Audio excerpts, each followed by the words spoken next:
নমস্কার বন্ধুরা, আমি আমার স্টক মার্কেট বাংলা চ্যানেলে আপনাদের সবাইকে স্বাগত জানাচ্ছি। আজকে কিছু টপিক নিয়ে আলোচনা করব। প্রথমেই আলোচনা করব মার্কেট অল টাইম হাই পৌঁছে গেছে কিন্তু আমাদের পোর্টফোলিও এখনো ডাউন। তার কারণটা কি? তারপর আমরা আলোচনা করব মার্কেটের কি এখন ডিরেকশন, মার্কেটের কি এখন আ চলছে আর ডিরেকশনটা কি হবে? তৃতীয় যেটা আমরা আলোচনা করব সেটা হলো জাপানের ইন্টারেস্ট রেট বাড়ছে, সেটাতে কি প্রবলেম হচ্ছে পৃথিবীতে সেটা নিয়ে আলোচনা করব। এটা কিন্তু একটা ভীষণ একটা ইম্পর্টেন্ট টপিক, জাপান নিয়ে পরে আসছি সেটাতে। আপনারা অনেকেই হয়তো এটার ব্যাপারে শুনেছেন অনেক কিছু। কিন্তু আমি যেই অ্যাঙ্গেলটা আপনাদের বলব সেটা একটু আলাদা। আর লাস্টে আমি যেটা আলোচনা করব সেটা হলো Q&A সেশন নিয়ে নেব। মানে কোয়েশ্চেন অ্যান্সার সেশন নিয়ে নেব। আ এই নিয়ে আজকের ভিডিও আমি শুরু করছি।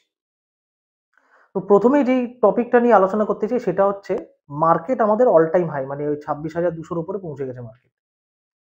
কিন্তু আমাদের দেখতে গেলে আমাদের যে পোর্টফোলিও সেটা কিন্তু ডাউনই আছে। এবং আপনারা বললে বিশ্বাস করবেন না, অনেকের পোর্টফোলিও 50% ও ডাউন আছে। মানে আমি যদি ৳১,০০০ বা ৳১,০০০ যদি ইনভেস্ট করে রাখি, তাহলে কিন্তু আমার পোর্টফোলিও ডাউন হয়ে ৳৫০০ হয়ে গেছে। মানে বুঝতে পারছেন আমি যত টাকা ইনভেস্ট করেছি তার হাফ হয়ে গেছে আমার টাকা। পোর্টফোলিও এতটাই ডাউন হয়ে গেছে গিয়ে। কেন ডাউন হয়েছে আগে আমরা মানে একটু পরে আমরা আলোচনা করছি। এবং আমাদের মানে নিফটি কিন্তু অল টাইম হাই। আপনি যদি নিফটি 50 দেখেন বা নিফটি নেক্সট 50 দেখেন বা নিফটি 500 দেখেন, সবই কিন্তু অল টাইম হাইতে আছে। নিফটি 50 অল টাইম হাই বোঝা যাচ্ছে, কারণ ওর কিছু যেই স্টকগুলো ওয়েটেজ বেশি সেগুলো অনেক বেশি গ্রো করেছে এবং যেগুলোর ওয়েটেজ কম সেগুলো কিন্তু খুব একটা গ্রো করেনি। একটু অদ্ভুত ব্যাপার কিন্তু এটাই সত্যি। এবং যেগুলো অল টাইম হাই মানে গেছে, মানে যেই স্টকগুলো নিফটি 50 অল টাইম হাই গেছে তাদের কিন্তু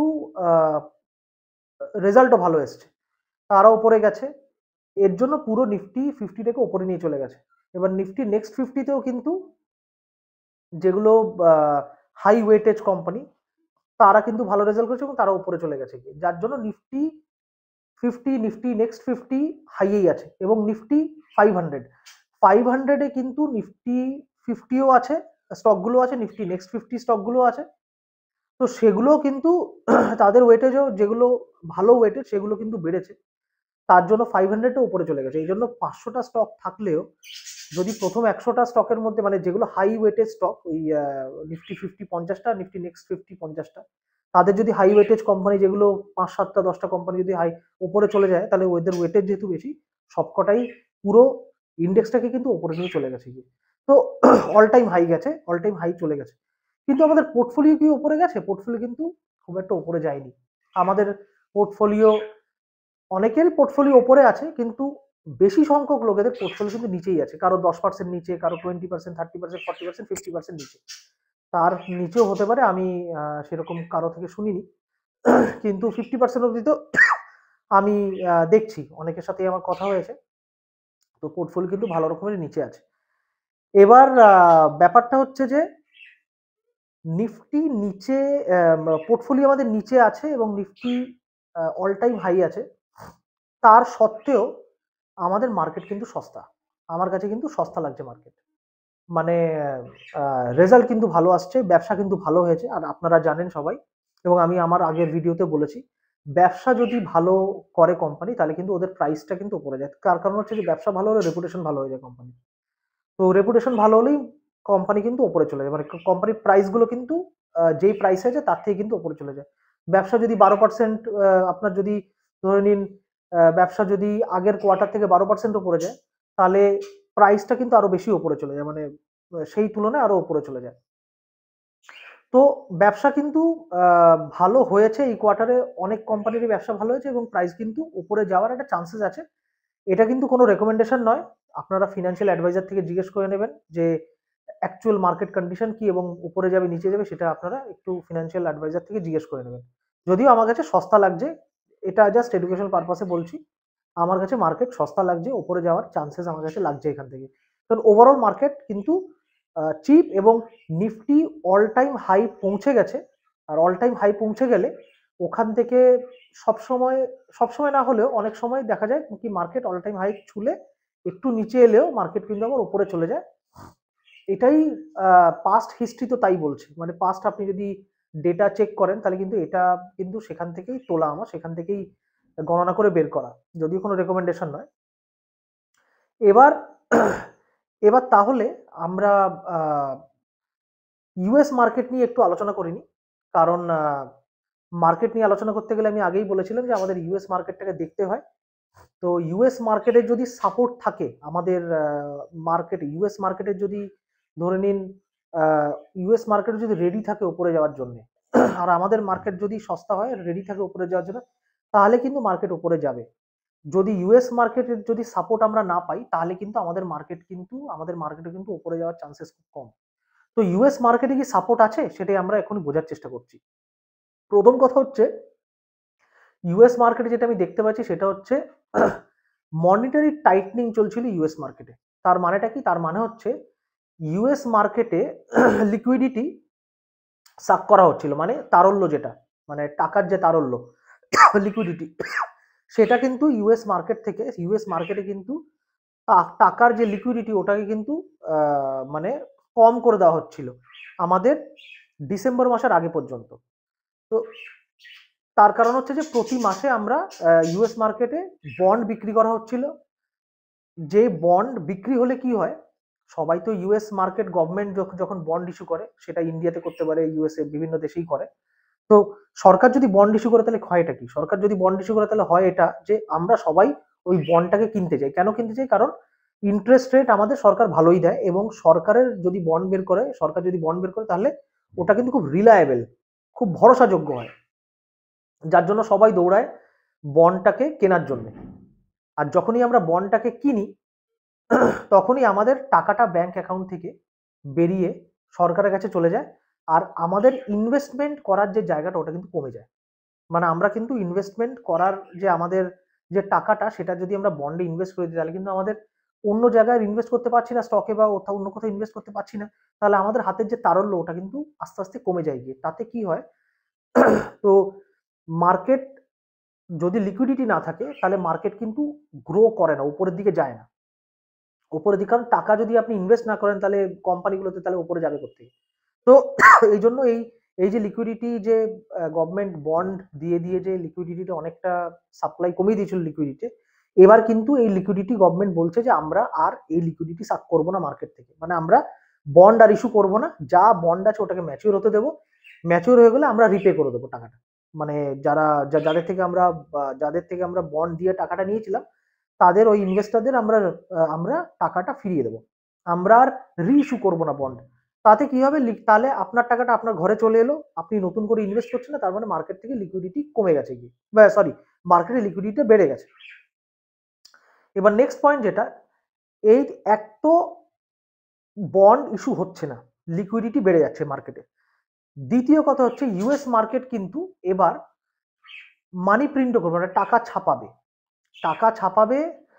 তার কারণ হচ্ছে যে ইউএস এর ব্যবসা ভালো হচ্ছে না। আমি আপনাদের বলেছিলাম যে ইউএস মার্কেট কিন্তু আস্তে আস্তে পড়ছে, তো সেটা গভর্নমেন্ট বুঝতে পেরেছে। গভর্নমেন্ট বুঝতে পারাতে কি হয়েছে, এখন ইউএস এর গভর্নমেন্ট ভাবছে যে আমরা যদি টাকা ছাপাই এবং টাকা ছাপিয়ে যদি সেটা আমরা কোম্পানিদের দিই, তাহলে কোম্পানিরা ব্যবসা করতে পারবে, টাকাটা তুলবে, তা দিয়ে ওরা ইনভেস্ট করবে, ইনভেস্ট করলে ওভারঅল মার্কেটটা বাড়বে, ওভারঅল ইউএস এর জিডিপি বাড়বে। তার জন্য ইউএস মার্কেট ভাবছে এবার আমরা টাকা ছাপাবো, মানে আমরা মানি প্রিন্টিংটা করব। তো সে তার মানে কি, লিকুইডিটি কম, মানে বন্ড বিক্রি করছে না, লিকুইডিটি বেড়ে গেল, টাকা এক্সট্রা ছাপাবে, মানে মার্কেটে আরো টাকা আসবে, আরো তারল্য আসবে। বন্ডের জন্য লিকুইডিটি বেড়ে গেল, বন্ড বিক্রি করছে না, লিকুইডিটি বেড়ে গেল, আবার টাকাও ছাপাচ্ছে, মানে মার্কেটে কিন্তু টাকাই টাকা হতে চলেছে, মানে মানুষের হাতে কিন্তু অনেক টাকা আসবে, অনেক টাকা এলে কিন্তু মানুষ ইনভেস্ট করবে, টাকাটা কিন্তু ইনভেস্ট করবে, শেয়ার মার্কেটে কিন্তু ইনভেস্ট করবে, এবং আরো অন্য অন্য জায়গায় ইনভেস্টমেন্ট, যেটা মিউচুয়াল ফান্ড এবং যেগুলো আছে ওটা কিন্তু ইনভেস্ট করবে। তো ইনভেস্ট করলে ইউএস মার্কেট আবার ওপরে যাওয়ার একটা চান্সেস তৈরি হয়ে যাচ্ছে, যদিও কোনো রেকমেন্ডেশন নয় যে ওপরে যাবেই, 100% কোনো কিছুই সিউরিটি নেই, কিন্তু একটা ওপরে যাওয়ার চান্সেস বাড়ছে। এবার আমাদের ভারতীয় মার্কেটে কি হচ্ছে, ভারতীয় মার্কেট কোন জায়গায় আছে?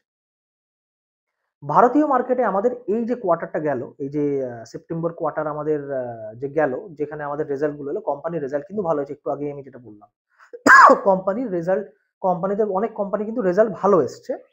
সেই জন্যে আমাদের কিন্তু মানে মার্কেট কিন্তু একই জায়গায় আছে, মানে মার্কেট কিন্তু বাড়েনি, কিন্তু কোম্পানির রেজাল্ট ভালো হয়েছে। তার মানে কি, মানে এবার কিন্তু আমাদের প্রাইসটা কিন্তু ওপরে যাওয়ার একটা চান্সেস, মানে কোম্পানি যেই কোম্পানিগুলো ভারতের আছে, যেগুলো ভালো ভালো কোম্পানি, অবভিয়াসলি খারাপ কোম্পানি কোনো কোনো কালেই ওপরে যায়নি এবং কোনো কালেই ওপরে যাবে না, এবং গেলেও সাময়িক সেটা। তো ভালো কোম্পানি যেগুলো, সেগুলো কিন্তু ওপরে যাওয়ার জন্য রেডি। যে কোনো একটা ছোট্ট অথবা যে কোনো একটা মার্কেটের একটা ভালো খবর আসবে, এরপরে কিন্তু দুমদাম ওপরে যাওয়া শুরু করে দেবে। যদিও এটা কোনো রেকমেন্ডেশন নয়, এটা আমার পার্সোনাল ভিউ, আমি পার্সোনাল অ্যানালিসিস করে বের করেছি এবং এটা আমার পার্সোনাল ভিউ। সব কোম্পানি ওপরে যাবে না। যে কোম্পানিগুলো ভালো রেজাল্ট করেছে বা যে কোম্পানির মানে সব ভালো কোম্পানি, সেগুলোই কিন্তু ওপরে যাবে। বাকি কিন্তু মানে মানে মানে বাড়ার খুব একটা চান্সেস নেই ওটা। দ্বিতীয় কথা হচ্ছে যে আমাদের পুতিন এসছেন, রাশিয়ার প্রেসিডেন্ট পুতিন ভিজিট করেছেন। তো রাশিয়ার প্রেসিডেন্ট পুতিন ভিজিট করাতে আমাদের কিন্তু মার্কেটের একটা ভালো সেন্টিমেন্ট তৈরি হয়েছে। কেন সেন্টিমেন্ট তৈরি হয়েছে ভালো? পুতিন নিজের সাথে ৮০ জন ডেলিগেটস এনেছিলেন। মানে ৮০ জন ডেলিগেটস হচ্ছে ৮০ জন যারা ডিসিশন মেকার, যারা সিদ্ধান্ত নেন নিজের নিজের এরিয়াতে, নিজের নিজের ফিল্ডে যারা সিদ্ধান্ত নেন। ফিন্যান্সের ফিল্ডে কেউ সিদ্ধান্ত নিচ্ছেন, কেউ অয়েল অ্যান্ড গ্যাসের যে ফিল্ড সেখানে সিদ্ধান্ত নিচ্ছেন, কেউ বা সিদ্ধান্ত নিচ্ছেন আপনার ডিফেন্স সেক্টরে, কেউ বা সিদ্ধান্ত নিচ্ছেন যে আহ, আহ, ভারত থেকে এক্সপোর্ট করা হবে, মানে আমাদের মানে রাশিয়াতে ভারত থেকে যাতে এক্সপোর্ট বেশি হয়। আরো কি কি সেক্টরে এক্সপোর্ট, মানে রাশিয়া ইম্পোর্ট করবে, ভারত থেকে জিনিসপত্র কিনবে, সেসব সেক্টর ডিসিশন হচ্ছে। তো ডিসিশন কিন্তু হয়েছে প্রচুর, সবকিছু হয়তো মার্কেটে আসেনি এখন, আস্তে আস্তে ভারত সরকার ওটাকে ডেটাগুলোকে প্রসেস করে করে আস্তে আস্তে দেবে, আমার যেটা পার্সোনাল জিনিস মনে হচ্ছে। এটা হচ্ছে দ্বিতীয়। এবার তৃতীয় যেটা সেটা হলো, আপনারা যদি দেখেন আমাদের আরবিআই কিন্তু রেট কাট করেছে, 25 বেসিস পয়েন্টের রেট কাট করেছে। আমি আগের ভিডিওতেই বলছিলাম যে ইউএস রেট কাট করলে আরবিআই রেট কাট করে, কিন্তু এটা মানে সাধারণত দেখা যায় না। আরবিআই আমাদের আগেই রেট কাট করে ফেলেছে, ইউএস এর আগেই রেট কাট করেছে। ইউএস এর রেট কাট আজ থেকে 2 দিন 3 দিন পরেই রেট কাট হবে কি হবে না, এফওএমসির যে বৈঠক সেটা হলে বোঝা যাবে যে রেট কাট আদেও হচ্ছে কিনা। যদিও খুব চান্সেস রেট কাট হওয়ার, কারণ দরকার আছে রেট কাটের। কারণ এই যে আমি আগের দুটো পয়েন্ট বললাম, লিকুইডিটি বাড়ছে, তার কারণ হচ্ছে যে বন্ড মার্কেটে রিনিউ হচ্ছে না বন্ডগুলো। তারপর যেটা হলো মানি প্রিন্টিং হচ্ছে, প্লাস এই রেট কাটটাও হবে, মানে এই যে ইউএস এর যে রেট কাট সেটাও কিন্তু হতে পারে। যদি ইউএস এর রেট কাট হয় তাহলে তিনটে ফ্যাক্টর হয়ে গেল, যেটা ইউএস মার্কেটকে উপরে নিয়ে যাওয়ার জন্য মানে একটা একটা মানে একটা একটা একটা ঊর্জা দিতে পারে। তো ইন্ডিয়ান মার্কেটে যেটা কথা হচ্ছিল, ইন্ডিয়ান মার্কেটে আমাদের 25 বেসিস পয়েন্ট রেট কাট করেছে। এবং রেট কাট হতো না কেন, দেখুন আমাদের ইনফ্লেশন 0.5%-এ আছে। ইনফ্লেশন যদি 0.5%-এ থাকে, আর যদি আমাদের যেটা রেট কাট হওয়ার আগে ইন্টারেস্ট রেট কত ছিল, 5.50, মানে সাড়ে সাড়ে 5% আমাদের মানে ইন্টারেস্ট রেট ছিল, যেটা এখন 25 বেসিস পয়েন্ট কমে 5.25% হয়েছে। তো ইন্টারেস্ট ইনফ্লেশন এত কম, ইন্টারেস্ট এত হাই, তো মানুষ তো প্রশ্ন করবে গভর্নমেন্টকে যে যদি আমাদের ইনফ্লেশন যদি এত কম হয় তাহলে আপনি রেট কাট করছেন না কেন? তো গভর্নমেন্টকে রেট কাট করতেই হতো। তো সেটা গভর্নমেন্ট এই জন্য রেট কাট করেছে, মানে ভালোই করেছে একদিকে, কারণ এখন আমাদের কোম্পানিরা সস্তায় লোন নেবে। 0.25% কমলেও কিন্তু বিশাল ব্যাপার এটা। এটা কিন্তু মানে ছোট অঙ্ক নয়, এটা কিন্তু মানে আপনি যদি কোটি কোটি টাকা যারা লোন নেয় তাদের জন্য কিন্তু এটা একটা বৃহৎ মানে ছাড়। কিন্তু একটা জিনিস যেটা মানে এর মধ্যে একটু নেগেটিভ পয়েন্ট, সেটা হলো যে আরবিআই যে রেট কাট করেছে, এই যে জিডিপি আমাদের 8.2% যে আমাদের বাড়লো, এবং আমরা যে তার পরিপ্রেক্ষিতে যে একটা রেট কাট করলাম, কারণ আমাদের ইকোনমি খুব ভালো কন্ডিশন আছে, তাতে আইএমএফ একটু মানে আইএমএফ জিনিসটাকে একটু সন্দেহ করছে। আইএমএফ বলছে যে আপনাদের ভারতীয় যে ডেটা সেটার উপরে আমাদের পুরোপুরি বিশ্বাস নেই, আপনারা অনেক সেক্টর যেগুলো আনঅর্গানাইজ, মানে যেগুলো মানে কোনো হদিশই নেই, যেসব যেমন আমাদের ধরে নিন যে পাড়ার মুদিখানা বা আমাদের অন্য কোনো যে দোকান, এগুলো তো মানে সবাই তো পেয়ে ট্যাক্স পেয়ের আয়ত্তে আসে না। তো এদের ডেটাগুলো আমরা মানে কোথা থেকে পাচ্ছি? তো এদের ডেটাগুলো যেহেতু নেই, এই জন্য পুরো ওভারঅল পিকচারটা আমাদের দেশের, আমাদের ভারত সরকারের কাছে নেই, যদিও সেটা ঠিক কথা। তো আইএমএফ বলছে যে এই জন্য আপনাদের গ্রেডিংটা কমিয়ে দিচ্ছে, আপনারা জিডিপির নাম্বার দিচ্ছেন, আপনারা রেট কাট করছেন, আপনাদের ইনফ্লেশনের নাম্বার দিচ্ছেন, কিন্তু সেইগুলোতে আইএমএফ এর খুব একটা ভরসা পাচ্ছে না। এই কারণে আইএমএফ বলেছে আপনাদের গ্রেডটা আমি সি করে দিচ্ছি, কারণ আপনাদের ডেটার উপরে আমাদের ভরসা নেই। দেখুন, একদিকে ঠিক, আবার একদিকে আরেকটাও ব্যাপার কি বলুন তো, বাইরের দেশের যে মানুষরা, বাইরের দেশের আমাদের যে দেশের গ্রোথ ওটাই কিন্তু হজম করতে পারছে না। আমাদের দেশের তো বিশাল গ্রোথ, আজকের ডেটে পুরো পৃথিবীতে একমাত্র ইন্ডিয়াই গ্রো করছে, আর কেউ গ্রো করছে না। তো এই যে গ্রো করছে আমাদের ভারত, ভারত যে গ্রো করছে, এটা কিন্তু অনেক বিদেশিদের চোখে কিন্তু এটা একটা মানে মানে একটা শত্রুতার ভাব চলে আসছে ওদের মনের মধ্যে, যে ভারত গ্রো করছে আমরা গ্রোথ করতে পারছি না। এই জন্যও কিন্তু একটা ফ্যাক্টর যে ওদের একটু হিংসেও হচ্ছে, তার বেসিসেও কিন্তু ওরা মানে আমাদের গ্রো মানে আমাদের সি গ্রেড ডাউন করার একটা চান্সেস আছে। তো এটা 50-50, কিছু মানুষ ভাবছে যে ওরা হয়তো মানে ওদের হয়তো মানে আমাদের যে গ্রেড সি দিয়েছে ওটা হয়তো ওরা মানে আমাদের ওভারঅল ইকোনমিকে দেখে দিয়েছে, এবং কিছু মানুষ ভাবছে যে এটা হচ্ছে ইচ্ছা করে করা যাতে ভারতের রেপুটেশনটা একটু কমে যায়। তো এটা একটা ব্যাপার, এটা একটা একটু আপনি একটু দেখে নেবেন। আরেকটা জিনিস যেটা, সেটা হচ্ছে আমাদের ট্রেড ডিল কিন্তু এই মাসের শেষে হতে পারে, হওয়ার একটা বড় চান্স আছে। 100% হয়তো মানে শিওর নয়, কিন্তু হওয়ার চান্সেস কিন্তু মানে মানে বেশিরভাগই চান্সেস কিন্তু ট্রেড ডিলটা কমপ্লিট হয়ে যাওয়ার একটা চান্স আছে। যদি হয়ে যায় সেটা কিন্তু একটা পজিটিভ নিউজ। তো ওভারঅল সব খবর মিলে যা মনে হচ্ছে আমাদের মার্কেট কিন্তু সস্তা এবং ওপরে ওঠার একটা চান্স আছে, কারণ ইউএস এর থেকেও একটা সাপোর্ট আসতে চলে, লিকুইডিটির একটা সাপোর্ট আসছে। আমাদের ওভারঅল মার্কেটে ভালো ভালো প্রচুর নিউজ আছে, যেগুলোর জন্য আমাদের মার্কেট কিন্তু ওপরে ওঠার একটা চান্সেস আছে, মানে ওপরে একটা উঠতে পারে, মানে এটা 100% সম্ভাবনা আমি বলছি না, কিন্তু মানে অনেকটা শতাংশই কিন্তু চান্সেস আছে ওঠার। এবং এটা কিন্তু কোনো রেকমেন্ডেশন নয়, আপনারা নিজের ফিনান্সিয়াল অ্যাডভাইজার থেকে জেনে তারপরে আপনারা কিন্তু ইনভেস্ট করবেন, বা ইনভেস্ট নাও, ওরা যদি আপনাদের বলে যে ইনভেস্ট না করতে, তাই ইনভেস্ট আপনারা নাও নাও করতে পারেন। তো সেটা আপনাদের পার্সোনাল ডিসিশন হবে, আমার কিন্তু এর মধ্যে আপনার লাভ বা লোকসানে আমার কিন্তু কোনো হাত থাকবে না। আরেকটা জিনিস আপনাদের বলি, যদি শর্ট টার্মে বাই চান্স মার্কেট ওপরে যায়, এই যে মনে করুন এখন যদি একটা র্যালি হয় নিফটিতে, আমার মনে হয় যদি এই র্যালিটা হয় সেটা কিন্তু শর্ট টার্ম র্যালি হবে, সেটা কিন্তু লং টার্ম র্যালি আমি দেখতে পাচ্ছি না। তার কারণ হচ্ছে যে একটা মার্কেটের একটা বিশাল ভয় আছে, ভয়টা আপনাদের একটু বুঝিয়ে দিই। সেটা হচ্ছে জাপান থেকে ভয়টা আসছে, এবং এটা কিন্তু একটু মানে একটা ইম্পর্টেন্ট আপনাদের ইম্পর্টেন্ট জিনিস যেটা আপনাদের মাথায় রাখতে হবে। জাপানের ব্যাপারটা একটু বুঝিয়ে দিই, তারপরে আমি বলছি রিস্কটা কোথায়। জাপানে আমাদের মানে জাপানে ইন্টারেস্ট রেটটা অনেক বছরই লো ছিল, মানে 0.5 ইন্টারেস্ট রেট ছিল। আমাদের দেশে যেখানে 5.5% ইন্টারেস্ট রেট ছিল আগের মাস অবধি, সেটা জাপানে ছিল 0.5, মানে বুঝতে পারছেন কতটা গ্যাপ। তাহলে কি, জাপান থেকে যদি আমি টাকা তুলে 0.5% রেটে যদি আমি টাকা তুলে ভারতের মার্কেটে ইনভেস্ট করে দিই, মানে ভারতে যদি আমি সেভিংস অ্যাকাউন্টে দিয়ে দিই, তাহলে কিন্তু আমার 4.5%-এর একটা মানে প্রফিট হয়ে যাবে। বুঝতে পারছো তো, এটা যদি আমি, এবং এটা যদি আমি ইউএস মার্কেটে দিয়ে দিই, বেশিরভাগ মানুষই জাপান থেকে তুলে ইউএস মার্কেটেই দেয়, কারণ ইউএস এর বন্ডকে পৃথিবীর সবচেয়ে বেশি স্ট্রং বন্ড বলা হয়, এবং ভরসাটা সবচেয়ে বেশি থাকে। যদি কোনো রেকমেন্ডেশন নয় ভারতে ইনভেস্ট করা বা ইউএসএ ইনভেস্ট করা, এটা আপনার নিজস্ব ডিসিশন হবে। তো এবার প্রবলেমটা কি হচ্ছে, জাপানে ইন্টারেস্ট রেটটা বাড়তে শুরু করছে, কারণ জাপানের ইকোনমি অবস্থা খারাপ। তো ইকোনমি অবস্থা খারাপ, এই জন্য জাপানের ইন্টারেস্ট রেটটা বাড়ছে। এবার যেহেতু জাপানের ইন্টারেস্ট রেট বাড়ছে, এবার কি হচ্ছে, যারা জাপান থেকে টাকা তুলে ওয়ার্ল্ডের বিভিন্ন দেশে প্রফিটে মানে প্রফিট করার জন্য, বন্ড থেকে বা ইকুইটি থেকে প্রফিট করার জন্য টাকাটা ইনভেস্ট করেছিল, ওদের কিন্তু এবার প্রফিটের সংখ্যাটা আস্তে আস্তে কমে যাচ্ছে। যেহেতু ইন্টারেস্ট রেটটা বেড়ে গেছে জাপানের, ইন্টারেস্ট রেট 0.5-এ নেই, ইন্টারেস্ট রেটটা বেড়ে যাওয়া, তো ওদের যখন মানে ওদের তো প্রফিটটা কমে গেছে, কারণ ওদের ইন্টারেস্ট রেট জাপানের হয়তো এখন 3% কি কত হয়ে গেছে। তো সেটা ইন্টারেস্ট রেট যেহেতু প্রফিটটা কমে গেছে, তাহলে ওদের আর লাভ হচ্ছে না।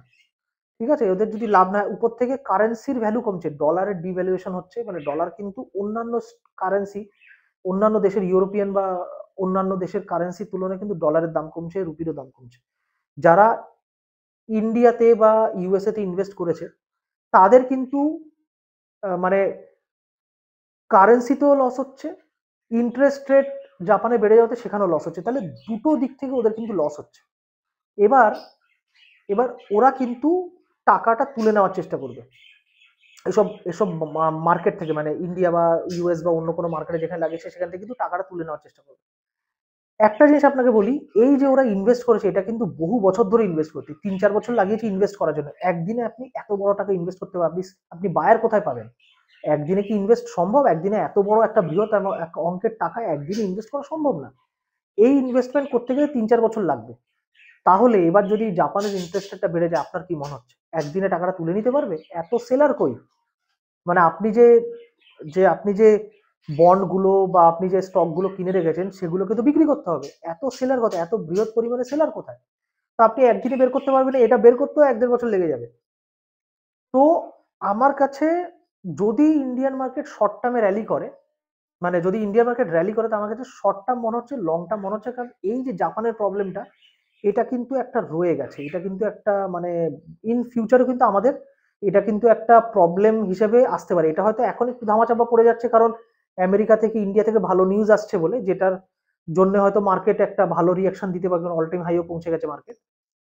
কিন্তু ভবিষ্যতে কিছু মাস পরে বা কিছু আরো 6 মাস 8 মাস পরে কিন্তু এটা একটা প্রবলেমেটিক সিচুয়েশন হতে পারে। আবার কিন্তু এটা আবার কিন্তু মানে একটা প্রবলেম হয়ে আমাদের কাজ মানে সামনে কিন্তু আবার চলে আসতে পারে। তো এটা ওভারঅল মার্কেট নিয়ে একটা ডিসকাস করলাম, পোর্টফোলিও নিয়ে ডিসকাস করলাম, কিউএনএ সেশন নিয়ে একটু ডিসকাস করে নিই।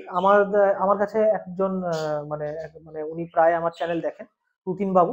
তো উনি একটা কোয়েশ্চেন করেছেন যে পুতিনের ভিজিট, আরবিআই পলিসি এবং ট্রেড ডিল নিয়ে আপনি কিছু বলুন, কি ইম্প্যাক্ট পড়বে। তো আমার মনে হয় তুতিন বাবু, আমি অলরেডি এই সব পয়েন্টগুলোই, আপনার পয়েন্টগুলোই আমি যে পুরো ডিসকাশনটা করেছি তার মধ্যে অলরেডি আছে। কিন্তু আলাদা করে আবার একটু বলে দিই, পুতিন এসছেন ভারতে, এটা কিন্তু একটা বিশাল পজিটিভ নিউজ। কারণ পুতিন যে ডিলগুলো করে গেছেন, এত বড় একটা ডেলিগেশন নিয়ে এসছেন ভারতে, মানে অনেক কিছুই হয়েছে। তো এটা কিন্তু ছোট ট্রেড মানে কিছু ডিল হয়নি, এটা কিন্তু একটা বৃহৎ পরিমাণের ডিল হয়েছে, যেটা আস্তে আস্তে আমরা জানতে পারবো। এতে কিন্তু ভালোই হবে ইন্ডিয়ান মার্কেটের। তো এর জন্য কিন্তু ইন্ডিয়ান মার্কেট, এই পুতিনের এই ভিজিটটা কিন্তু ইন্ডিয়ান মার্কেটের একটা পজিটিভ নিউজ। আরবিআই যে পলিসি, আরবিআই তো রেড কাট করেই ফেলেছে, মানে 25 বেসিস পয়েন্টের রেড কাট করে ফেলেছে, এটা আমাদের জন্য একটা পজিটিভ নিউজ হয়ে গেছে। আর ট্রেড ডিল হওয়ার সম্ভাবনা খুব হাই। তো ট্রেড ডিলও হলে আমাদের জন্য, মার্কেটের জন্য একটা বিশাল একটা মানে একটা পজিটিভ নিউজ আসবে। তো ওভারঅল আমাদের মার্কেট কিন্তু পজিটিভ নিউজেই আছে। মার্কেট এখান থেকে, আমি আমার নিজস্ব পার্সোনাল ওপিনিয়ন, মার্কেট উপরেই দেখছি। আমি আমার নিজস্ব রিসার্চ আমি যেটা করেছি আমার জন্যে, সেটা আমি উপরেই লাগছে। আপনারা নিজস্ব ডিসিশন নিয়ে ফিনান্সিয়াল অ্যাডভাইজার থেকে জিজ্ঞেস করেই আপনারা ডিসিশন নেবেন, এবং মার্কেটে ইনভেস্ট বা ইনভেস্ট করবেন করবেন না সেটা আপনারা ফিনান্সিয়াল অ্যাডভাইজার থেকেই জিজ্ঞেস করে নেবেন, সেই অনুসারে আপনারা কাজ করবেন। তো এই বলে আজকে আমি আমার চর্চা শেষ করছি। আবার দেখা হবে। নমস্কার, থ্যাংক ইউ।